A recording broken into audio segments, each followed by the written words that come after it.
Hello everyone, কেমন আছো তোমরা সবাই? আশা করছি সবাই খুব ভালো আছো।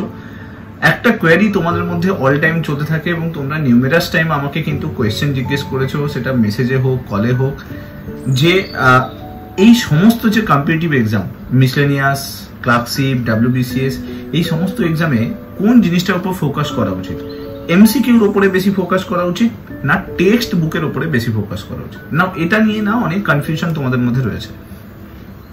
আজকের এই ভিডিওটাতে আমি ডিটেলসে তোমাদের সঙ্গে ডিসকাস করে দেবো যে তুমি কোন পার্টটার উপরে বেশি ফোকাস করবে, এমসিকিউর উপরে বেশি ফোকাস করবে না টেক্সট বুকের উপর বেশি ফোকাস করবে।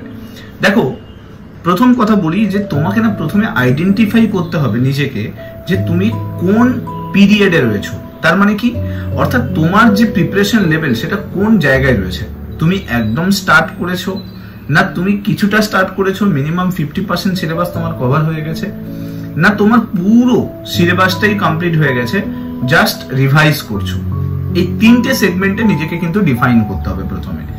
যদি তুমি দেখো যে লাস্ট 2-3 মাস ধরে তুমি জাস্ট প্রিপারেশন স্টার্ট করেছো আর কিছুটা হলো তোমার সাবজেক্টের যে টপিকগুলো হোক বা সিলেবাসের কিছুটা অংশ তোমার কভার হয়েছে, তাহলে সেক্ষেত্রে আমি বলবো যে তোমার এখন ফুল ফোকাস থাকবে কিন্তু টেক্সট বইকে ভালো করে পড়া। এখানেও একটা কিন্তু ডিসক্লেমার দিয়ে দিই তোমাদেরকে, সেটা হচ্ছে যে তুমি যখন টেক্সট বই পড়ছো তখন আননেসেসারি প্রচুর বই পড়ো না। তোমার কাছে এটা যেন সবসময় ফান্ডামেন্টালি কারেক্ট থাকে যে আমি সেই বইগুলোকেই পড়বো, পার্টিকুলার একটা সাবজেক্টের বেস্ট বইকে মাল্টিপল টাইমস রিভিশন দেবো। তো যখন তুমি পড়ছো তখন তোমার মেন ফোকাস থাকবে যে প্রত্যেকটা সাবজেক্টের যেটা মেন ফান্ডামেন্টাল বুক সেই বইটাকে পড়তে হবে। যেরকম ধরো আমি পলিটির ক্ষেত্রে লক্ষ্মীকান্তকে বললাম, হিস্ট্রির ক্ষেত্রে জীবন মুখোপাধ্যায়ের বই রয়েছে, জিওগ্রাফির ক্ষেত্রে কার্তিক চন্দ্র মন্ডল বা আদৌ ইংলিশে তোমরা জানো মজিদ হোসেনের একটা বই রয়েছে, এছাড়া আরো বই আছে। যাই হোক, কিন্তু তোমাকে একটা বই, যে বইটা তোমার বেশ ভালো লেগেছে পড়ে বা তুমি কমফোর্টেবল ফিল করেছো বা তোমার কনসেপচুয়াল ক্ল্যারিটি ডেভেলপ করতে হেল্প করেছে, সেই বইটাকে কিন্তু তোমাকে ফোকাস রাখতে হবে। তো যদি তুমি শুরু করছো প্রিপারেশনটা বা কম্পিটিটিভ লাইনে স্টার্ট করছো নিজের প্রিপারেশন, তাহলে আমি বলবো তুমি টেক্সট বইয়ের উপরে কিন্তু বেশি ফোকাস করো, এমসিকিউ তোমার প্রয়োজন নেই। আননেসেসারি বিভিন্ন ইউটিউব প্ল্যাটফর্মে তুমি এমসিকিউ প্র্যাকটিস তো করতে থাকো, বাট সেগুলো কোনো কাজে দেবে না যদি না তুমি জিনিসটাকে জানো ভালো করে। তো আমি বলবো সাঁতার কাটতে যাওয়ার আগে সাঁতারটাকে শেখো, তারপরে গিয়ে নদীতে ঝাঁপ দেবে, তাই না? তো এমসিকিউ না একটা সমুদ্রের মতো, তুমি হঠাৎ করে যদি ঝাঁপ দাও ওখানে ডুবে যাবে, কারণ তুমি একটা কোয়েশ্চেন বুঝতে পারবে না। সো বেটার হয় তুমি শেখো আগে, ওই কোয়েশ্চেনটা কোথা থেকে এসছে, কোন টপিক থেকে এসছে, কোন চ্যাপ্টার থেকে এসছে, এগুলোকে আগে শেখো। তো এক্ষেত্রে আমি তোমাকে বলবো যে তুমি টেক্সট বইকে কিন্তু বেশি করে কিন্তু ফলো করো। এবার আসি, যদি তোমার প্রিপারেশন লেভেল মোরলেস 30 to 40% বা 50% তোমার কভার হয়ে গেছে, তো সেক্ষেত্রে তোমার কি করা উচিত? দেখো, একটা জিনিস মনে রাখবে যে তোমাকে যদি সামনের দিকে এগোতে হয় তাহলে তোমাকে প্রত্যেকটা টপিককে ভালো করে রেডি করে কিন্তু এগোতে হবে। যখনই তোমার 50% সিলেবাস কভার হয়ে গেছে, তুমি ভাবতে পারছো যে আমার 50% সিলেবাস এরকম আছে যার টপিক আমার কাছে রেডি আছে, আমি বলবো যে তুমি টেক্সট বইয়ের সঙ্গে সঙ্গে এমসিকিউ বইকে কিন্তু ইনক্লুড করো। তার মানে কি, তুমি হিস্ট্রি পড়ছো, মডার্ন হিস্ট্রি পড়ছো, তো মডার্ন হিস্ট্রির সঙ্গে সঙ্গে মডার্ন হিস্ট্রি এমসিকিউ গুলোকেও সলভ করো। এমসিকিউ সলভ করার জন্য সব থেকে বেস্ট বই, একদম বেসিক লেভেলের যদি দেখি, সব থেকে বেস্ট বই হলো লুসেন্ট পাবলিকেশনের যে বইটা রয়েছে অবজেক্টিভ, যেখানে বিভিন্ন প্রিভিয়াস ইয়ারের কোয়েশ্চেন থাকে, আমি বলবো ওটা থেকে স্টার্ট করো। তো তোমার অ্যাটলিস্ট যদি 50% সিলেবাস কভার হয়ে গেছে বা 50% সিলেবাস কভার করে এসছো তোমার মনে হচ্ছে, তো তুমি লুসেন্ট থেকে কিন্তু নিজের কনসেপচুয়াল ক্ল্যারিটি কিন্তু ডেভেলপ করা স্টার্ট করো এমসিকিউ প্র্যাকটিসের মাধ্যমে। আমি বলবো ওটাই বেস্ট, কারণ আমি এতদিন ধরে করাচ্ছি, তো আমার আইডিয়া আছে যে এই জায়গাটা অনেকেরই প্রবলেম থাকে, কারণ সবাই টেক্সট বইয়ের উপরে সারাদিন ধরে পড়তে থাকে বা সবাই এমসিকিউ বইকে সারাদিন ধরে ফোকাস করতে থাকে। আমি বলবো নয়, 50% সিলেবাস কভার হলে তুমি সাবজেক্টের টপিক ধরো আর সেই টপিকের উপর এমসিকিউ প্র্যাকটিস করো। আননেসেসারি সব সাবজেক্টের এমসিকিউ প্র্যাকটিস করার কোনো প্রয়োজন নেই। যদি একটা চ্যাপ্টার কভার করছো সেই চ্যাপ্টারের উপর এমসিকিউ করো। যেমন ধরো সামথিং পলিটি, তুমি প্রিয়াম্বেল কভার করলে, দেন প্রিয়াম্বেলের উপরে এমসিকিউ যতগুলো আছে লুসেন্টের ওই চ্যাপ্টারে ওই বইতে, সেইগুলোকে কভার করো। এবং তাদের মধ্যে যেগুলো তোমার মনে হচ্ছে যে না খুব টাফ কোয়েশ্চেন, যেগুলো তুমি অ্যাটেন্ড করতে পারছো না, সেগুলোকে হাইলাইট করে রাখো। ওকে, এবার আসি যারা প্রো লেভেল ক্যাটাগরিতে চলে গেছো, তার মানে কি তাদের সিলেবাস অলরেডি কভার হয়ে গেছে, অ্যাটলিস্ট একবার কিন্তু সাবজেক্টগুলোকে রিভিশন করা হয়ে গেছে, তখন তুমি কি করবে? তখন আমি বলবো যে টেক্সট বইয়ের অনলি হাইলাইটেড পার্টটা তোমাকে পড়তে হবে।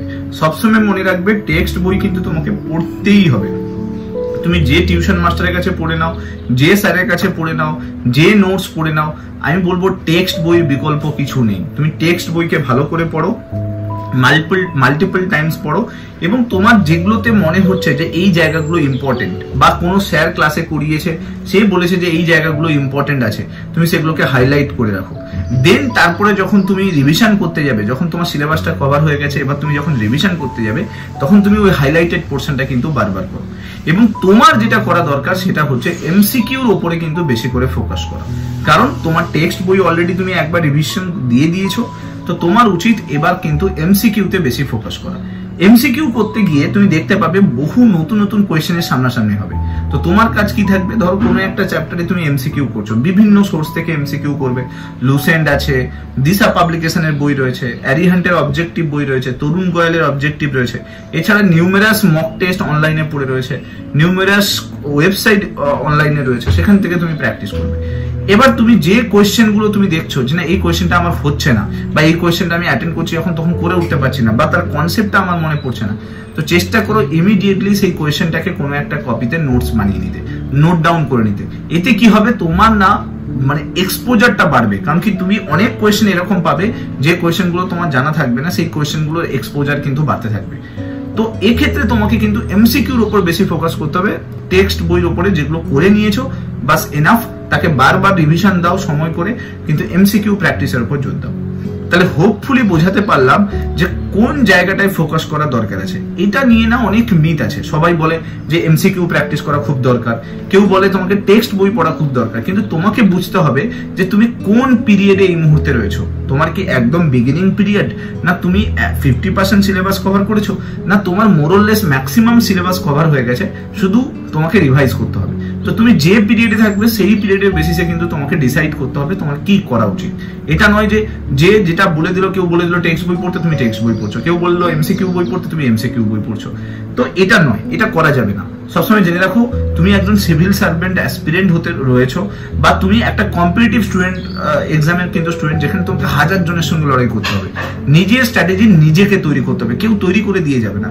তোমাকে শুধু তার ফান্ডামেন্টাল জিনিসগুলোকে কিন্তু বুঝতে হবে, কনসেপচুয়াল ক্ল্যারিটিগুলোকে তৈরি করতে হবে, বাকি তো নিজেকেই সমস্ত কিছু বানাতে হবে। দুনিয়াতে একা এসছো, একা ফিরে যাবে। তোমার যেটা দরকার সেটা হচ্ছে এই জাস্ট স্ট্র্যাটেজিগুলোকে নিজেকে বিল্ড করা। যদি তুমি ওটুকু বিল্ড করে নিতে পারো, তাহলে তুমি তোমার নিজের পথটা নিজে তৈরি করে নিতে পারবে। হোপফুলি বোঝাতে পারলাম। ভিডিওটা ভালো লাগলে সমস্ত বন্ধুদের সঙ্গে শেয়ার করে দিও, আর মাস্ট চ্যানেলটাতে নতুন হয়ে থাকলে সাবস্ক্রাইব করে দিও, আর ভিডিওটা ভালো লাগলে কিন্তু একটা লাইক করতে কিন্তু ভুলো না। Thank you so much. Next video তোমার সঙ্গে আবার দেখা হচ্ছে। Till then, bye by.